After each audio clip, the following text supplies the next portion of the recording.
esta semana, desde la semana pasada, la ciudad Juan Bosch ha estado en la palestra pública.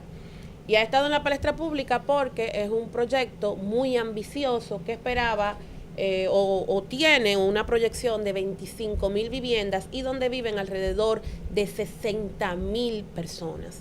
Y está en la palestra porque ha presentado un deterioro visible y la gente ha terminado haciendo cacerolazos. También lo hemos visto en muchas ocasiones porque también tiene una cuasi invasión de ciudadanos haitianos donde migración y las autoridades han sido atacadas, y el punto es que Ciudad Juan Bosch, que era un proyecto modelo para descongestionar el Distrito Nacional, se ha convertido en tierra de nadie. Entre los problemas que dicen los comunitarios y los habitantes que promovieron que hicieran este cacerolazo están que de las cisternas que ellos tienen para darle agua, donde duran 2, 3, 4 días sin agua, 7 de estas cisternas están cerradas, pero entonces están prohibidos poner tinaco.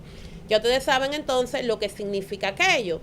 Usted tiene apagones de 16 a 18 horas, hay una reducción de la frecuencia de la presentación de ONSA, aunque ellos han dicho que la ONSA ha sido de las pocas instituciones que han tratado de resolver y solventar la situación, que el hospital es tan ineficiente que la gente tiene miedo de ir a este hospital y por lo tanto se termina trasladando a otras instalaciones, que los parques están cerrados, la funeraria del anfiteatro y la iglesia y las obras están paralizadas, que hay una deficiencia visible en la recogida de basura, no hay policía escolar y por lo tanto entonces la escuela pública que está allí se ha convertido en tierra de nadie con un crecimiento de las bandas, y que además los habitantes rara vez consiguen cupo porque Educación le está dando cupo a niños de otras escuelas que además tienen una educación muy distinta, lo que hace muy difícil la convivencia escolar.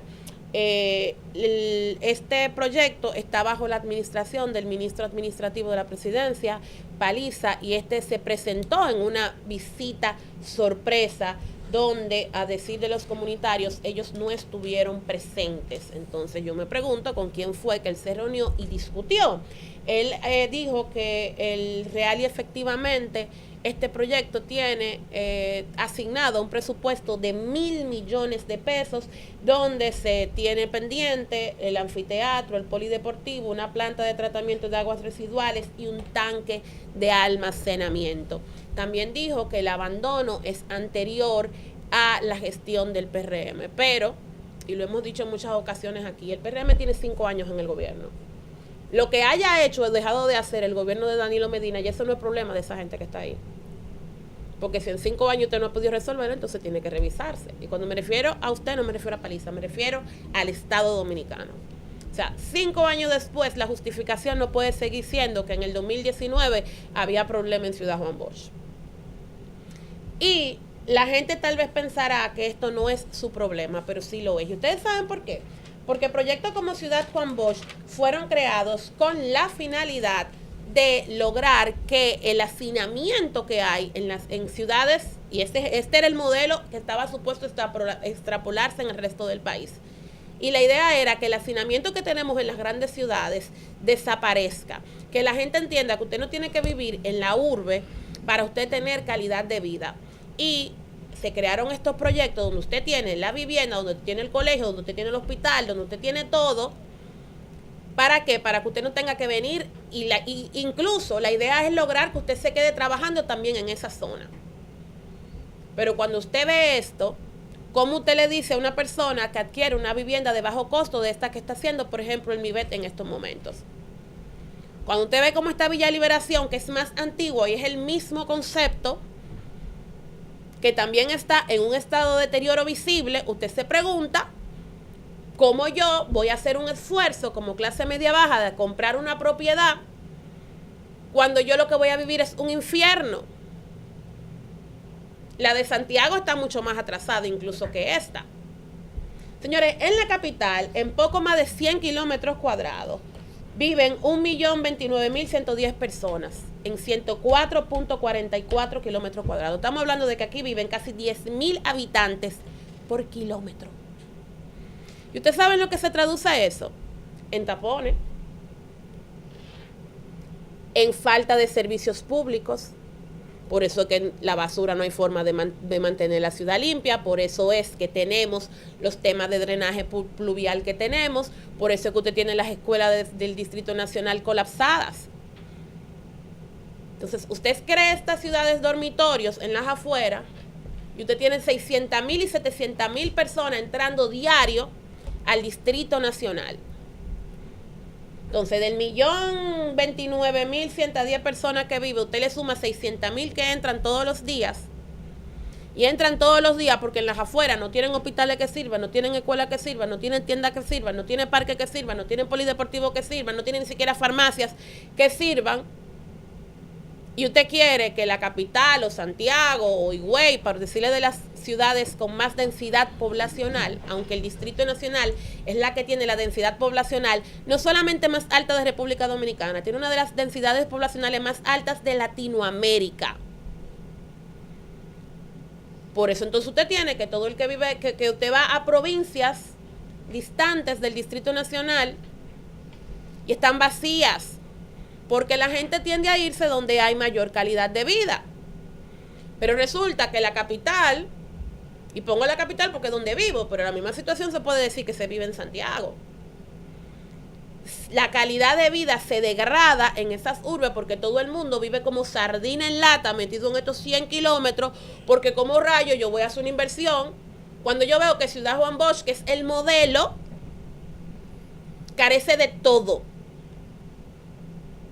Vuelvo y repito, en Ciudad Juan Bosch no hay agua, no recogen la basura, apagones de 16 a 18 horas, el hospital no sirve, los parques están cerrados, la funeraria, el anfiteatro y las iglesias están paralizadas, no hay policía escolar, hay bandas escolares en las escuelas y para colmo tampoco hay cupos en las escuelas. Entonces usted le está diciendo a todo el mundo que mire los proyectos bajo costo que está haciendo el sector privado, que mire los proyectos bajo costo que está haciendo el gobierno, que estos son proyectos modélicos donde usted va a respirar aire puro, donde sus hijos van a tener calidad de vida, y los proyectos que son el ejemplo están en esas condiciones.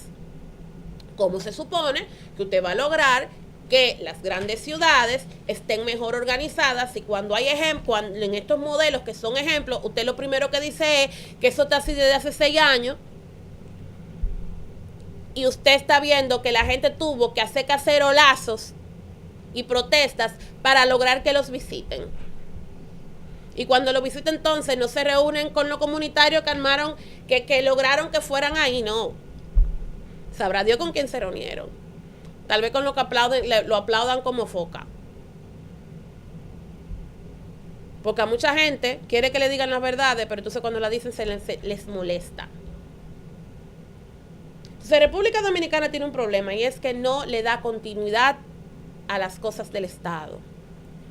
Cada gobierno que llega, con sus excepciones o con proyectos específicos, tiene sus propios proyectos y abandona el anterior. Y por eso usted ve el deterioro. El primer proyecto así de ambicioso tal vez que aquí hubo fue en vivienda, que fue en el gobierno de Salvador Jorge Blanco. 20 años después, 30 años después, en vivienda todavía sigue teniendo problemas. Sigue teniendo edificios fantasmas, sigue teniendo iglesia medio hacer y sigue teniendo todos los problemas del mundo. Villa Liberación en Jaina Mosa, que inicialmente fue para los damnificados del ciclón George, pero que también era un proyecto sumamente ambicioso, donde se pretendía que la gente tuviese todas sus necesidades cubiertas ahí. Y usted va a verlo y está en la misma situación.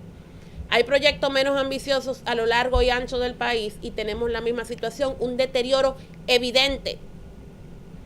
Señores, hasta en los proyectos de rico, como el que hizo Balaguer aquí en la Sarasota, usted ve esos edificios, esos apartamentos espectaculares y cuando usted entra, usted también encuentra un deterioro visible. En las áreas comunes, por ejemplo, que me ha tocado ir. ¿Por qué? Porque el Estado es famoso en eso, en no darle seguimiento a lo que encuentra. Y lo digo en los proyectos habitacionales, pero eso también usted lo ve en el 911, por ejemplo. En el mismo que estábamos hablando ahora en Puerto Plata, en el teleférico. jugando con el dinero del Estado, porque para colmo, cuando usted deja deteriorar una propiedad, arreglarlo le sale más caro. Y además está el efecto a largo plazo que eso crea, porque repito, nadie va a querer comprar en un proyecto de esto que está haciendo el Estado para irse a vivir a las afueras, si quienes sirvieron de modelo de ratones de laboratorio para probarle y demostrarle al país que usted puede vivir con calidad en las afueras de la ciudad, usted lo tiene viviendo como perro, sin paz, sin tranquilidad. Y ahora viviendo en casa del diablo y cogiendo lucha para venir para la ciudad todos los días. Porque usted vive aquí hacinado, pero tiene todo cerca. Ahora usted vive en casa del diablo y tiene que pasar las de Caín en el transporte público para llevar a su hijo al médico, para hacer una compra, para llevar a su hijo a estudiar, porque ni siquiera eso se le está garantizando. Entonces, los estados tienen que entender lo que significa la continuidad. Pero también que esta planificación cuidadosa de ciudades como Ciudad Juan Bosch buscaban algo a largo plazo. Y ese algo que se estaba buscando, que era desintoxicar las grandes urbes, dejar de tener a la gente como sardina en lata, se está perdiendo porque no fuimos capaces de poner los intereses particulares partidarios para velar por los ciudadanos de República Dominicana. Ahora mismo las víctimas no son solamente las 60,000 personas que viven en Ciudad Juan Bosch. Las víctimas son todas esas personas que tal vez hubiesen podido escoger irse a vivir a uno de esos proyectos que tiene el MIBET o que tiene el sector privado, por ejemplo en la Avenida Monumental, que son también para viviendas para clase media baja, donde el Estado incluso da el bono habitacional. Pero nadie se quería vivir para la Monumental tampoco, porque no solamente el tránsito es un infierno, es que tampoco nunca hay agua. Porque yo no entiendo cómo el Estado aprueba estos proyectos masivos en sitios donde hay problema de agua y después nadie es responsable. Porque la CAS se quita el tema de encima, Obra Pública, que antes era que lo aprobaba, también se lo quita y terminan en Proconsumidor, matándose con el constructor.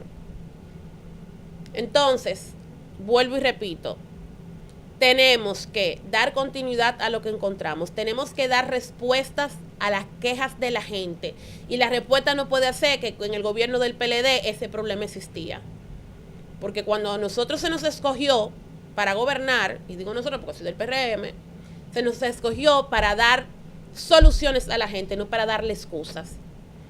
De buenas intenciones y de excusas está lleno el camino hacia el infierno. Y definitivamente los habitantes de Ciudad Juan Bosch están viviendo en el infierno.